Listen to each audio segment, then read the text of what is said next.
Hello, children of God, and welcome to our celebration of 120 years of our life as a loving parish community here at Sacred Heart of Jesus Parish in Appleton, Wisconsin. In our 120 years, we have seen sorrows of fire, sorrows of school closings, and the old school building being razed. We have seen the joys of church rebuildings, church remodelings, and school building remodelings to meet the needs of growing staff, youth space, library space, gathering space for fellowship, serving the needs of our ministries, and our commitment to educate our children in their faith. But these sorrows and joys are only buildings that house our devotion to the Sacred Heart of Jesus. The real presence of our heart beats strongly in our people. We are a parish of loyal and faithful people. Many of our families were cradle Sacred Heart Catholics, measuring their time here in decades and generations with warm and welcoming hearts, eager to meet and to get to know our visitors and new members. So come on in, leave your burdens at the door, and experience living life here at Sacred Heart of Jesus Parish, where you will find that you are more than friends, we are family. My great-grandpa came from Holland, fought in the Civil War, and then came over to Appleton. When he got here, he was building a house, and the priest came by and said, "Hey, I'm building a church. You want to help me?" He said, "I'll help you as soon as I get done building my house." They tried over on a lot by Riverview Lutheran Church twice to build a Sacred Heart. Both times it blew down. So the third time they bought the Methodist Church on the corner of Monroe and Harrison Street. They took over that church, and then that church was their church until 1950. They built another church on the corner of, well, where it is now, on Monroe and Fremont Street. And they used the old church as a gym for 2 years. In 1952, the gym burned down, or the old Methodist church burned down. My memories of Sacred Heart Church and School in Appleton are of the years 1950 to 1958. They begin with the disastrous fire in 1951 of the old church building on the corner of Monroe and Harrison Streets. And they used the old church as a gym for 2 years. In 1952, the gym burned down, or the old Methodist church burned down. And with the help of Wisconsin Energies, they rebuilt it and made it into a gym with a cafeteria underneath. The old building, we all went to school there. It was pretty cold over there. And the new building, it still stands today. The old school building is gone. Back in the 1990s, they took it down. It was 100 years old when we took it down. So that's the buildings. In first grade in the old school facing Harrison Street, my first grade teacher was Sister Marianella, and all her students loved her and thought of her as a saint. I still remember the creaky wood floors of the school and the cupola on the top of the building, where it was rumored that a mysterious nun monitored recess, since the nuns always seemed to know what went on at recess. It was much later rumored that the nun was actually a dressmaker's mannequin with a school sister of Notre Dame habit on. In second grade, we made our first confession and communion. I remember the girls' white and the boys' black First Communion Missal and Rosary sets, and being enrolled in the confraternity of the Brown Scapular, which I wear today. We're the only two priests that ring a bell. Are Monsignor Schmidt and Stoudemire. When I think of Stoudemire, I think of, I don't know how you get this back in order.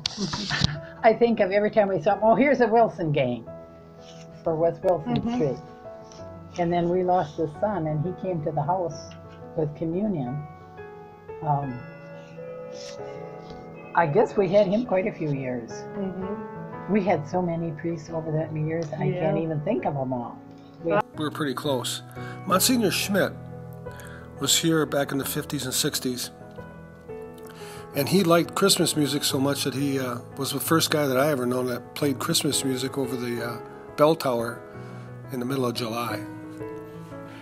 We got married there. We got married in the old church. No, we got married in the new church, but we had our dance in the old church. Okay. So it was supposed to be for certain hours. But Senior must have got ugly about something, and he said, So you had your reception in the old church and then it burnt down? that was because we disobeyed Father's.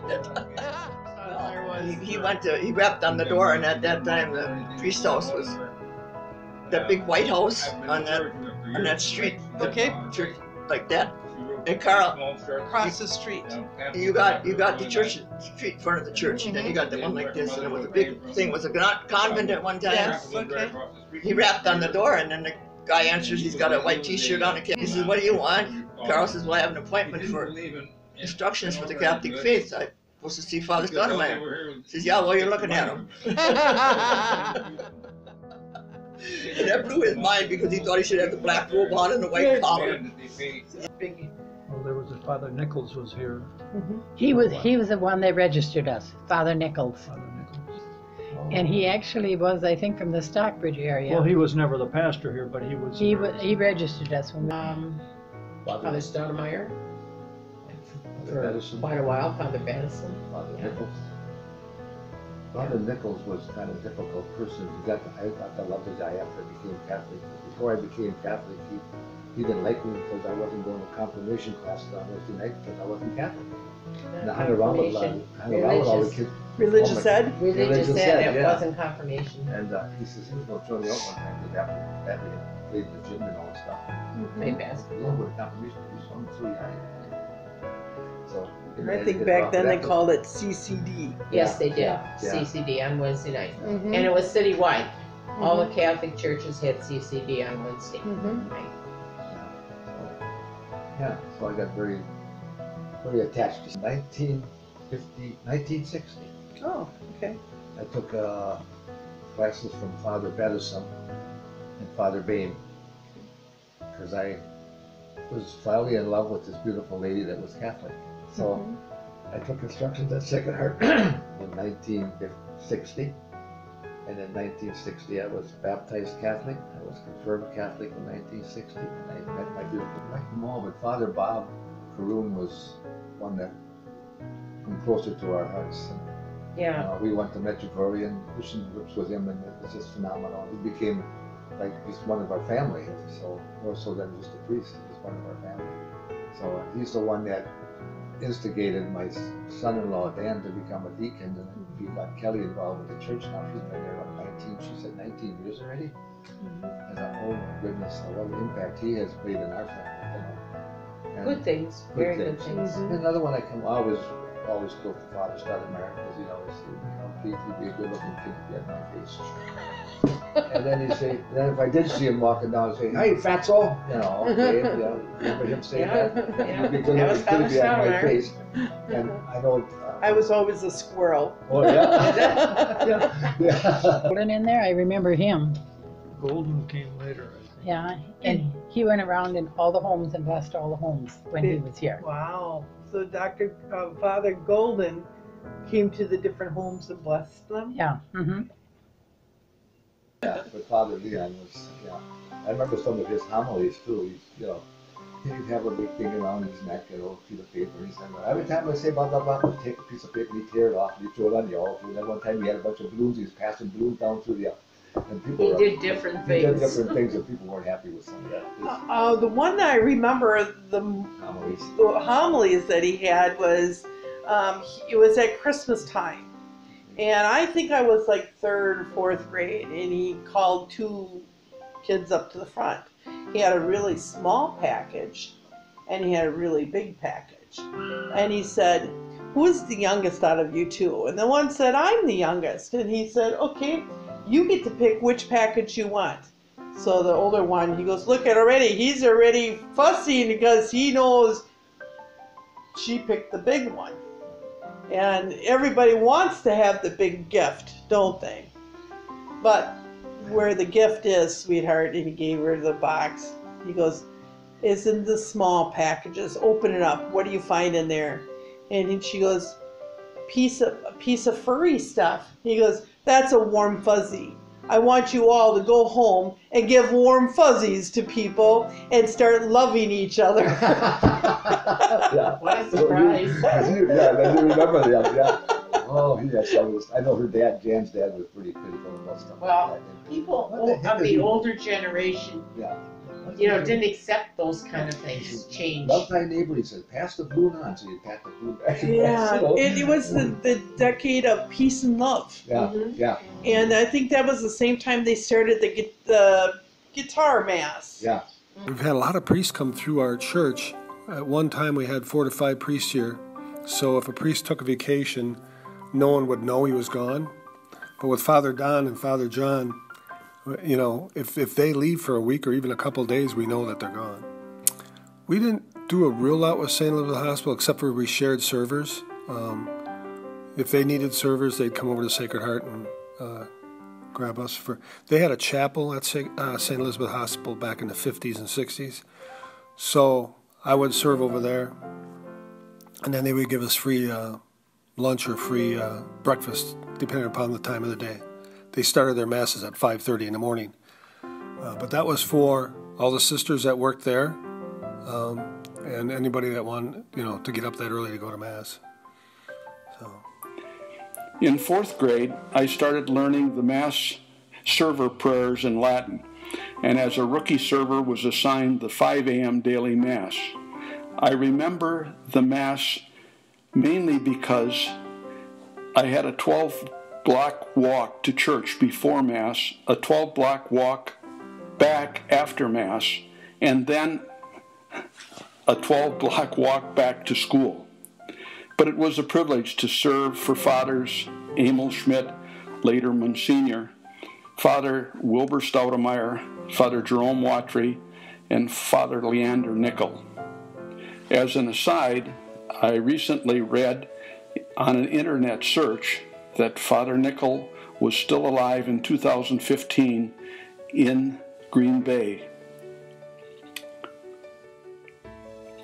Then I earned assignment of other masses, with the Plum Mass assignments being the solemn Christmas and Easter session celebrations. The altar boy picnics at the end of the school year up in Door County were also special rewards for serving. Yeah, I'd asked the question, do you know who started Perpetual Adoration? And it was here at Sacred Heart, originally. Father Emil Schmidt started the Perpetual Adoration Chapel. It wasn't a chapel, it was in church. And but he had it here first. And it came about because of Christ in his passion, when he said to his apostles, I'm going over to pray, stay awake for 1 hour. And he came back and found them sleeping. He said, couldn't you stay awake 1 hour for me? That's the basis for it. That's the basis for it. Now they have it for one day a week. Oh no. They have it every day. Some places you can leave if your partner doesn't show up to take over. You can close up the monsters and put it away. Other things I remember are Tuesday night 10 p.m. Perpetual Adoration hours with my mother, who had a lot to pray for with 3 sons. In the morning, take the wheelchair with Mama in there. And, hey, she was dedicated to it. Yeah. In fact, actually, if you got done with it, it made you feel very relaxed. You thought, boy, I done something decent for a change or something. You know? I thought we still got it. She loves it. I take her. Oh, I love her. going Do this 3 in the afternoon. There's only 4 of us in there then. But that's most of them. Some of them only even have 2. One Right. time I was the only person there. I stayed 2 hours in because you don't like to abandon the Lord, you know. Right. No, I mean, really, In fact, it was the day there was a gentleman years ago named Norman Weinberger. You hear that name? I heard the name. I don't know the man. He had the gift of healing. He gave a stigmata, and Father Bill would always put put me in the room with him when we were on retreat together. Oh. He wanted me to keep people away from him because people were just Want him to come and help Yeah, them. yeah. Okay. So we were in the I couldn't drink or eat nothing so many hours prior to the reunion. And, we got married. I had to get up at 6 o'clock or 5 o'clock in the morning because I couldn't eat nothing 4 hours before he got married. So my sister called me out and said, Keith, you got to get out of something. To make it so nice with an empty stomach, you'll pass all that office. So those changes have really been something, Yeah. Those are good You changes. don't even touch the host now. You play distributor the host. You put it in the palm of your hand and You put it in yourself. Yeah. It's quite the changes over the past years. And when I first became Catholic, then we knelt at the altar. But anyhow, it was hard because I had shoes that the soles wore out from all that walking, and my mother had gotten age-dependent children, so the old witch children came out to my mother said, I think Eileen needs new shoes. The woman says, well, the tops are good, put cardboard in them. Oh my. The mother put cardboard in before I go to school, the nuns would put some in before Oh, baby, go home. Yes.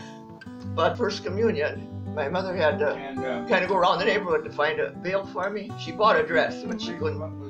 So Mrs. Kraft on Jefferson Street, she gave me a veil. But it was a kind of like a bonnet that goes over your head. And at that time, believe it or not, I was little, so I was called Little Eileen. Well, naturally, when I sat down, I sat on it. Well, this nun had it in her head that, I don't know if you're familiar with children or not, but had it in her head that we were not to move. For that whole hour, we were just sit there, like little robots. I'm a teacher, I know that. Well, that's every not time I possible. sat down, that darn thing would want to come off, so I would be straight there. The next day, she got me in front of the whole class and she said, you all get an A, but Casper, she gets F for wiggling all the time. Forget to trying to tell her, why I was wiggling. I was doing shoes. So I thought she was a bully. I was always getting scolded. Right. I know she resented it because we were so poor. Right. Or what? But on the other hand, in 5th grade, I had, Sister Winifred. She was an angel. Everybody loved Winifred. She was very old when I got She was very old. We all felt that. That's why she was crabby sometimes. Very crabby and grumpy, but we figured, well, she was old. It was her age. She was a little sweetheart. I have good memories of her. What made her special? Well, if we got scolded, we all got scolded together. Okay. If she was very exacting about stuff. And I remember, like, the Boy Scouts came in one day and they were all giggling, trying to figure out why. Well, it turned out that Sister Wilfred had put the flag away and she put it away upside down. And that's what one of them says, Sister Willie must have put that one away. She was just all around good. Stood out. Mrs. Yankee, we loved her. She had solar Christmas trees. Yeah. And Mrs. Yankee. Oh, Mrs. Yankee. And she liked her kids. Yeah. Well, she was one of those teachers that was able to let everybody feel special. The nuns that were here were Notre Dame nuns, and they were here from the start until 1980s, 1990s. I can remember when they would say the rosary, they'd walk around the church on the sidewalks, and they would pray the rosary, and they'd single file walk. I always kidded my mother about the penguins are walking around the church, and then she'd say, "You're going to go to hell for that." So we had a lot of fun around Sacred Heart here. I was born and raised 1 block away, so. I had 7 of my 8 years of classes with nuns and 1 year with a lay teacher, Mrs. Yankee. Most of the classes had about 50 students in them. Those school sisters of Notre Dame could really maintain discipline. Remember, this was at a time when the public schools in the area, such as McKinley, could expel students, and they often ended up at Sacred Heart. My 8 years at Sacred Heart School prepared me well academically for high school and college, and religiously for life. We even learned and practiced Robert's Rules of Order to prepare us for life in a democracy. There were over 500 students at Sacred Heart when I was in first grade, and almost 1,000 when I graduated from 8th grade. Which children came out to, my mother said, I think Eileen needs new shoes. The woman says, well, the tops are good, put cardboard in them. Oh my. The mother put cardboard in before I go to school, the nuns would put some in before I go home, yes. But I remember they had bazaars in those days or something, and the big room seemed awful big to me. Right. So I was always a Catholic, and when my parents moved to the corner of Maple and Carpenter Street back in June of 1942, I was a baby, and they joined the parish. So I have been a member. I always loved our parish. Knew many people from the south side, and our classrooms in grade school, I went through 1st through 8th grade at Sacred Heart, and we had large numbers of children in the classrooms at that time, and we had probably 2 or 3 grades because there were so many children. Always enjoyed being there. I remember my first grade teacher, Sister Marianella, and I loved her. And Mrs. Yankee was the teacher in 5th grade. Yes. And Sister Francis was in 3 and 4. I had a combo class then. And Sister Marola was the principal when I was in 8th grade. And Sister Francis taught 7th grade then too at that time. So I enjoyed my grade school years at Sacred Heart very much. So Betty and I, Carol Miller is another classmate. I don't think there was anybody else. Joanne Swerd, yeah. Oh, I remember that name too. Yeah. Do you remember what year you graduated was? It was 1956. 56. From 8th grade. From 8th grade. Times around here at Sacred Heart, a lot of the kids were a little bit rambunctious, and I don't see how those sisters ever put up with us, but they did.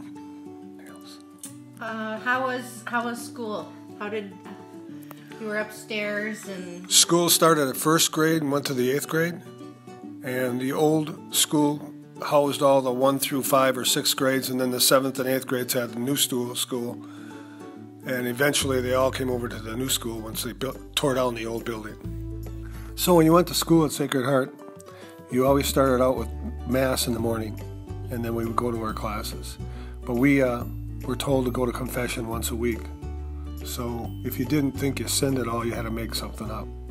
And the priest listened to that pretty good. They had a lot of chuckles. One time I told the priest, yeah, I killed my brother. He says, you didn't kill your brother. I said, well, I wanted to. He said, well, that's good enough. That's a sin. So,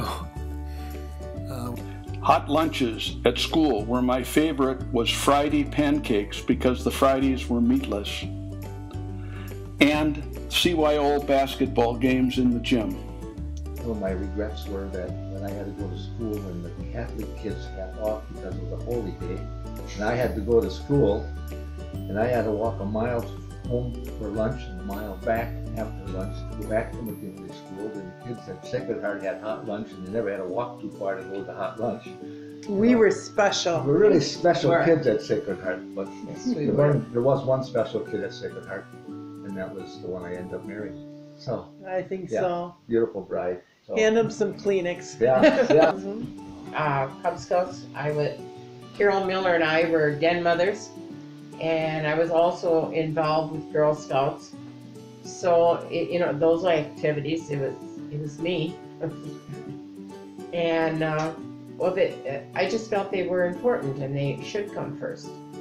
You found too that the Girl Scout and Boy Scout troops, like Sacred Heart had 3 Boy Scout troops, and they had 2 Girl Scout troops. And one time they did have 3, but they went down to 2. Now they're down to none. Really? Oh, yes. I remember the second one. I was scouting after Troop 93.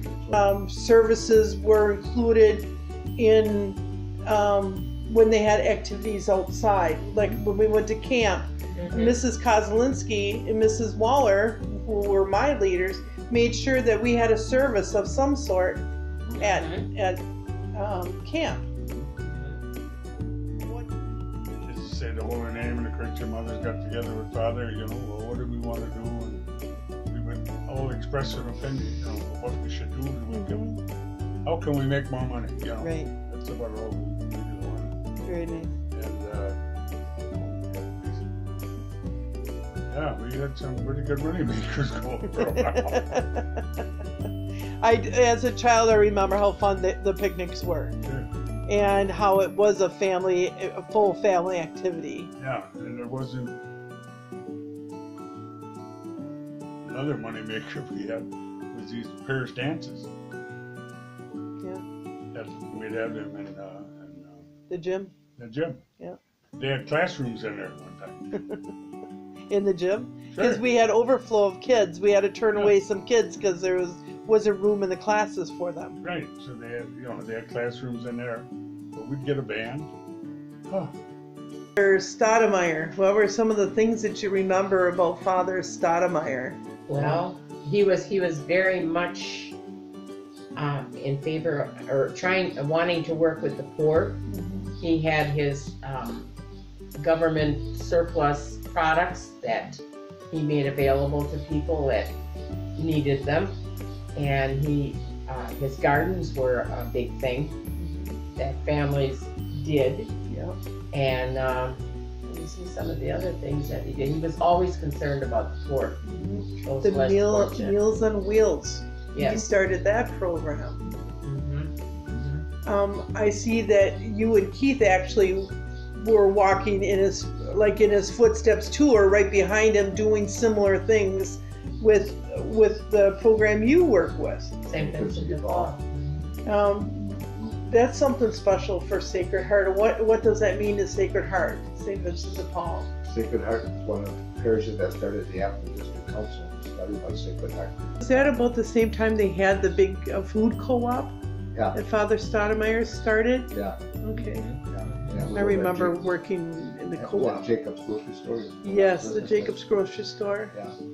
They stored a lot of product there. Oh yeah. I remember going there helping unload those trucks. Yes. Chunks of cheese and it gets a lot. But social justice, we are a big church of social justice.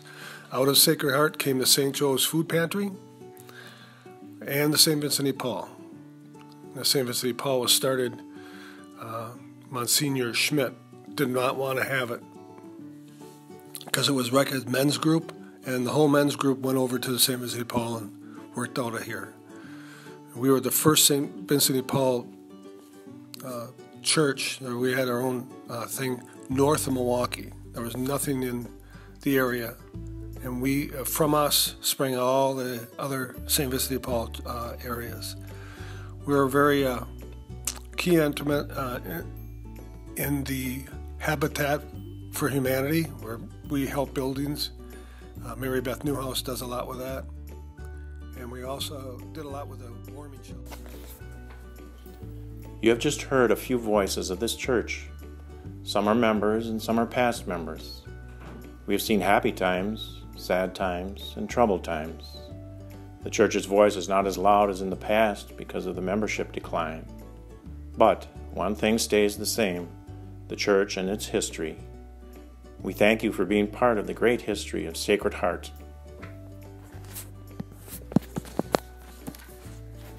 Bride married her in 1960 out at Sacred Heart. So I have a fond memories of Sacred Heart, 1960 on. It's always been home. It's always been home to me. Thank you, Sacred Heart, for the memories.